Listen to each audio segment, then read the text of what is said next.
Hola, bienvenidos al bloque 3 del módulo 21, titulado Lateralidad y aprendizaje humano.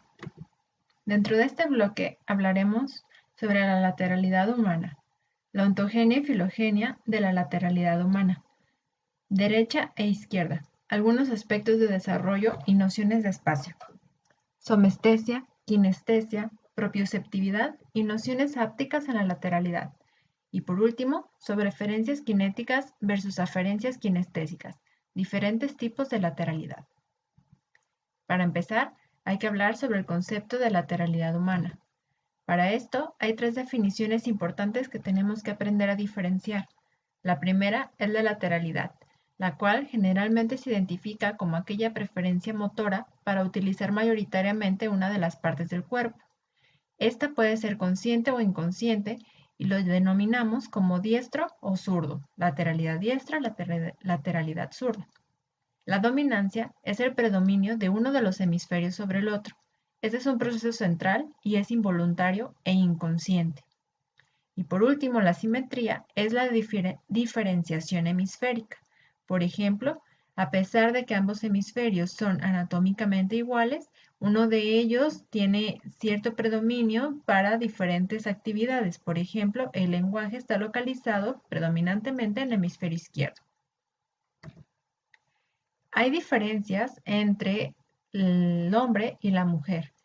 Algunas de ellas están basadas en la anatomía cerebral, en la lateralidad, en el funcionamiento cognitivo o en el pronóstico de recuperación frente a lesiones cerebrales.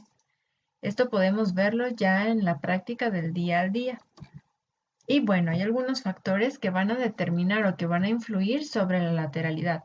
Aún no se identifica por qué es que hay diestros o por qué es que hay zurdos, pero sí se ha logrado identificar que hay algunos factores genéticos que influyen para que un zurdo tenga descendencia zurda. Pero también hay ciertos factores ambientales que pueden favorecer a que se presente la lateralidad zurda, como otros factores sociales o de reforma curricular.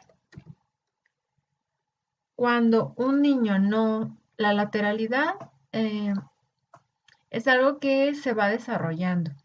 Cuando un niño no logra afianzar este proceso, que no define de forma concreta su lateralidad, se pueden presentar alteraciones de tipo espacial, de coordinación o dificultades de aprendizaje. ¿Cómo podemos identificar a un niño con este tipo de trastorno?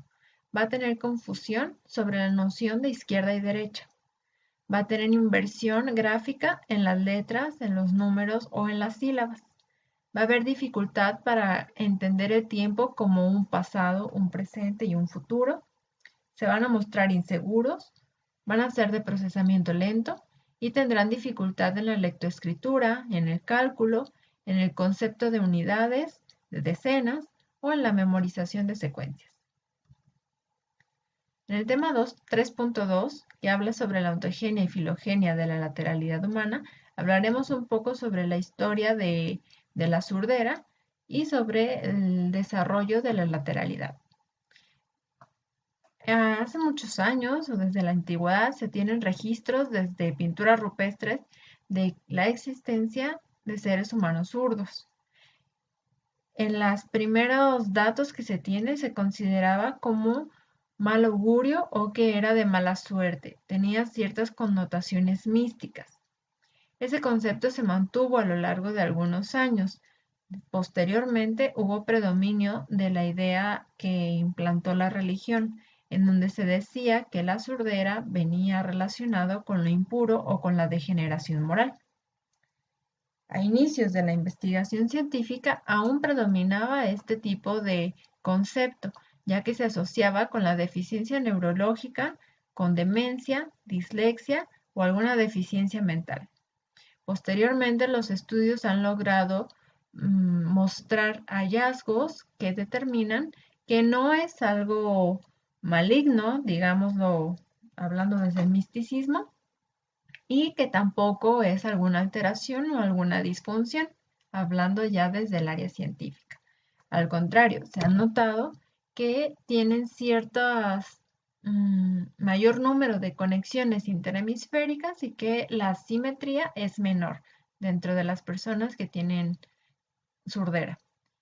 Y ahora hablando ya no de la historia, sino de la evolución propia de un ser, para desarrollar la lateralización pasamos por tres fases. Primero está la fase de indiferenciación, que va desde el nacimiento hasta los 2 años.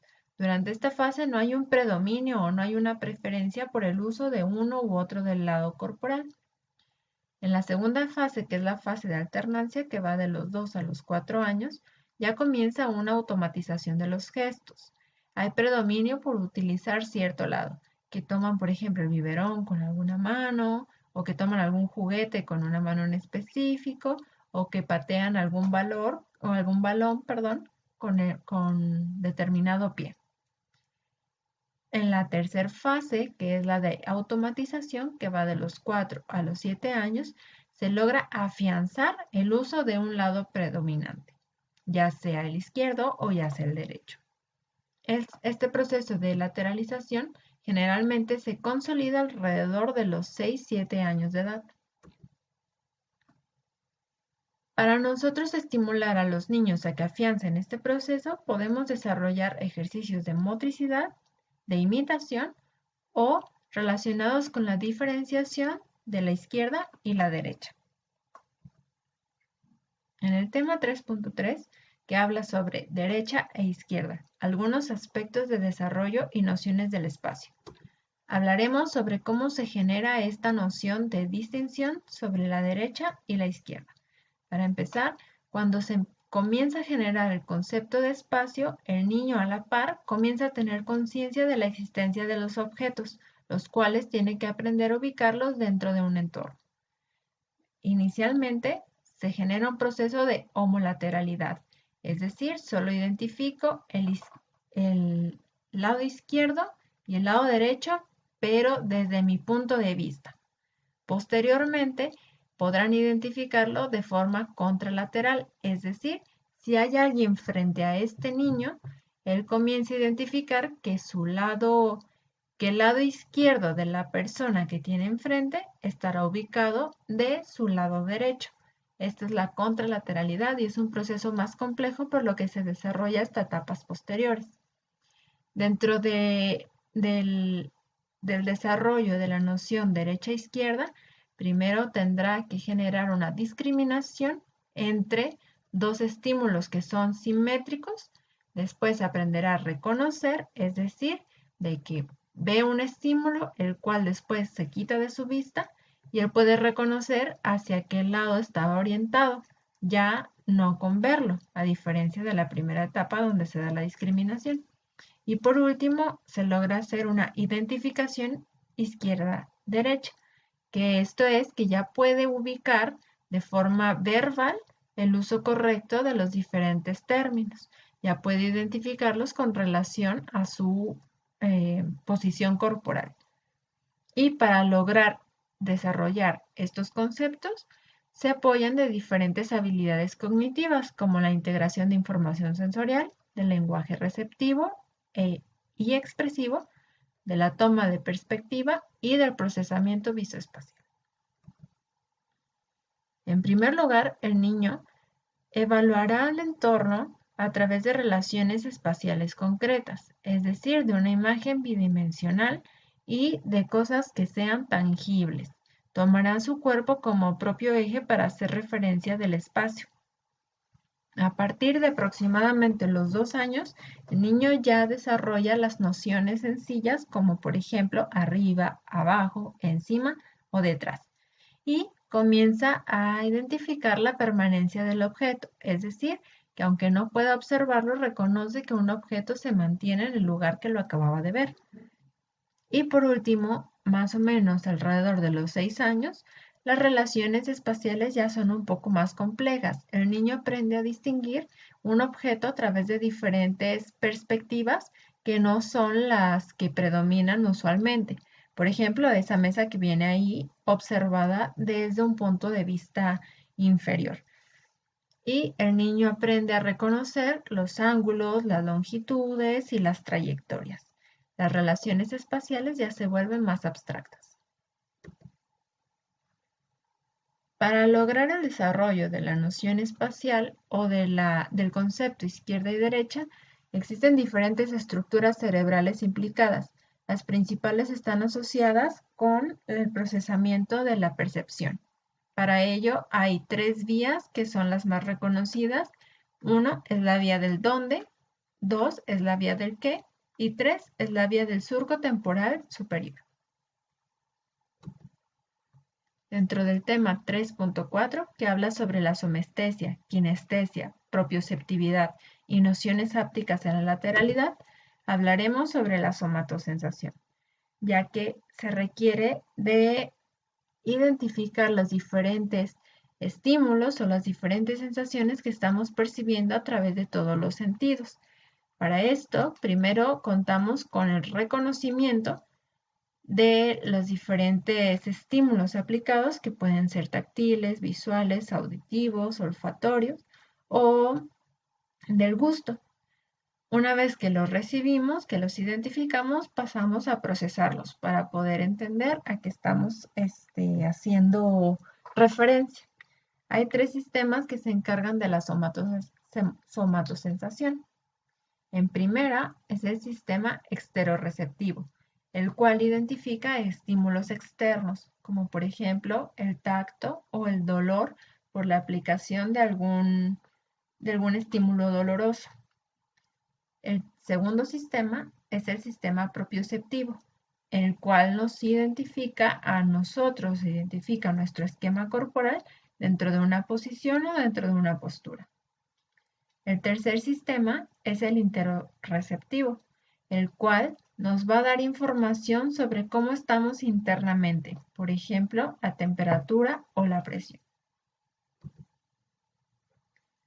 Para lograr hacer el reconocimiento de todas las sensaciones que podemos percibir, el sistema nervioso tiene que pasar por un proceso de maduración. Se conocen 4 leyes que hablan sobre la forma de maduración cerebral. Uno es la ley céfalo-caudal, la cual dice que el proceso madurativo inicia en el encéfalo y posteriormente madurarán las extremidades. Es decir, que la maduración primordial ocurre en la cabeza y las extremidades, las piernas, son las últimas en madurar. La ley próximo-distal nos menciona que las partes centrales serán las que van a madurar primero y este desarrollo continuará hasta las partes más distales, es decir, que madurarán desde el tronco hasta los dedos de las manos y los dedos de los pies. La ley de entrelazamiento recíproco habla sobre la coordinación entre los músculos antagonistas y agonistas. Esto permite realizar las acciones motrices coordinadas. Y la última ley habla sobre la simetría funcional, la cual menciona que una de las partes del cerebro va a predominar sobre otro, haciendo que ésta se especialice en alguno de los procesos cognitivos. Hay diferentes estructuras cerebrales que están relacionadas con la somatosensación. Las primordiales es el lóbulo parietal, en donde se ubica el homúnculo de Penfield, que es muy conocido ya que genera un mapa representacional sobre la extensión que necesitan diferentes partes corporales, ya sea para la sensación o para la parte motora o de los movimientos, por lo que también la corteza motora forma parte de la integración somatosensorial.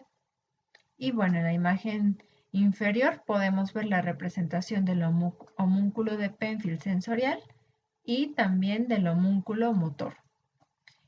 Y en la imagen que tenemos del lado derecho podemos ver ya de una forma más gráfica en donde se encuentra ubicada la corteza somatosensitiva. Y por último, dentro del tema 3.5, que habla sobre las eferencias cinéticas versus aferencias kinestésicas, hablaremos sobre los diferentes tipos de lateralidad. Primero, hay que hablar sobre las dominancias, que ya hablábamos en el primer tema sobre esto.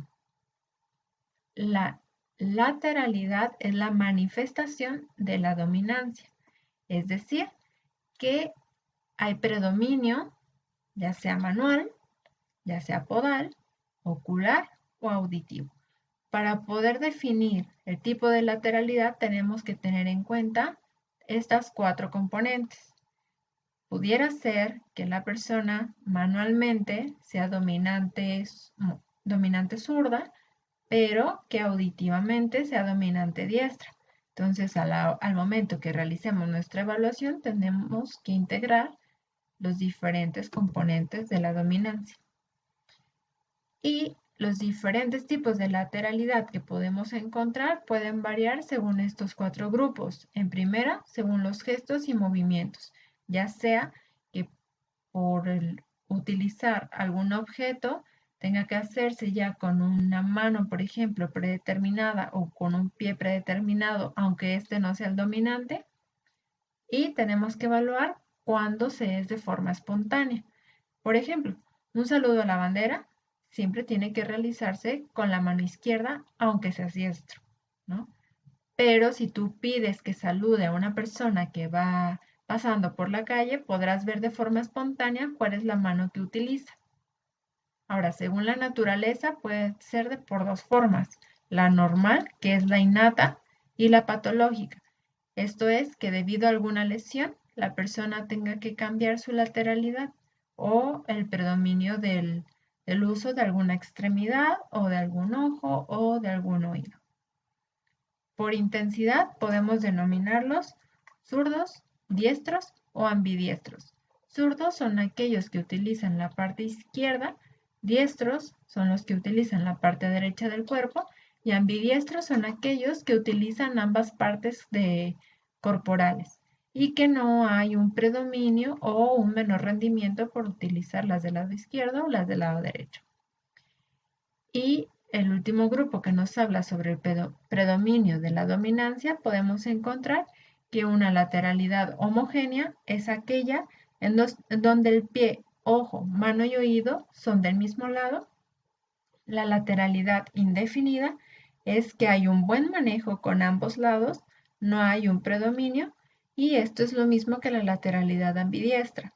La lateralidad cruzada es cuando hay una combinación de uso izquierdo-derecho, es decir, que podría utilizar mi ojo derecho, pero mi mano izquierda es mejor que la derecha, o mi pie derecho.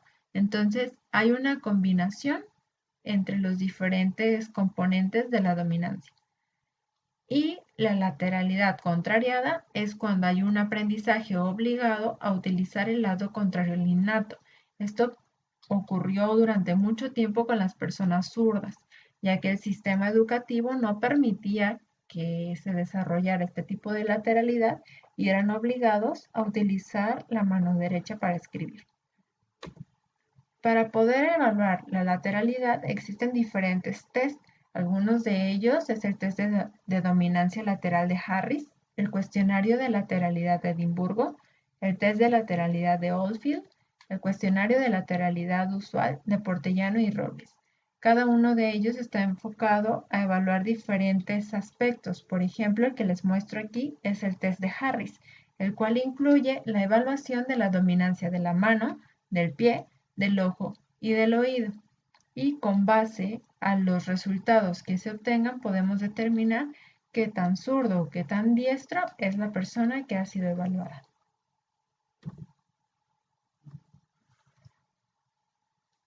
Espero que este tema que abordamos durante el bloque 3 les haya sido de utilidad.